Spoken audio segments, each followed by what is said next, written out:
খেজুরবাগানস্থিত শহীদ ভগৎ সিং যুব আবাসে ইনডোর মাল্টিজিমের উদ্বোধন হয় মঙ্গলবার। রাজ্যের যুব বিষয়ক ক্রীড়া দপ্তরের উদ্যোগে প্রায় ৩০ লক্ষ টাকা ব্যয়ে এই ইনডোর জিমটি তৈরি করা হয়েছে। এদিন ক্রীড়ামন্ত্রী টেঙ্কু রায়ের হাত ধরে এই জিমের উদ্বোধন হয়। সাথে উপস্থিত ছিলেন যুব বিষয়ক ক্রীড়া দপ্তরের অধিকর্তা সত্যব্রত নাথ সহ অন্যান্যরা।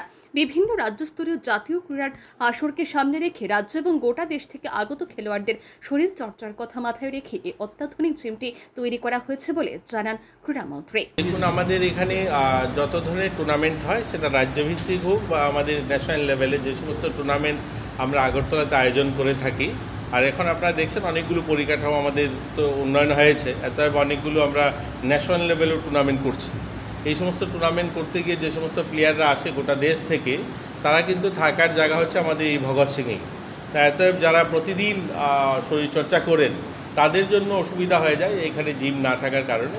এখন থেকে এটা আর হবে না। এটা এখানে আমাদের প্লেয়াররা সারা দেশ থেকে যারা আসবে, তারা এখানে তাদের যতদিনই থাকেন, ৫-৭ দিন ১০ দিন যারা এই টুর্নামেন্টে অংশগ্রহণ করেন, তারা এখানে এক্সারসাইজ করতে পারবে। এখানে ট্রেনারও রয়েছে। পাশাপাশি আমরা চাই আমাদের আধিকারিকগণ, এখানে আপনারা জানেন কুঞ্জবন থেকে এই এলাকাতেই অনেক অফিসাররাও থাকেন বা আমাদের আধিকারিকগণও থাকেন। তারাও যদি ইচ্ছা করেন এখানে এসে ওরা এক্সারসাইজ করতে পারবেন। এটা আমরা খুব অল্প শুল্ক রেখেছি এবং দেখছেন একদম আধুনিক জিম। এটা অত্যাধুনিক মেশিনারি, যেগুলো আজকের দিনে যেগুলো আধুনিক মেশিন, সমস্ত ধরনের মেশিন এখানে রয়েছে এবং ফুললি এসি আমাদের এই হলটা। তো আমরা তাদেরকে অনুরোধ করব, এই এলাকার যারা আছেন আধিকারিকগণ যারা থাকেন এই এলাকাতে, তারাও যেন আসেন এখানে প্রতিনিয়ত, তারাও এখানে এক্সারসাইজ করেন।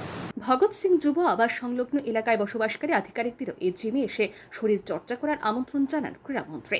ব্যুরো রিপোর্ট, আর নিউজ।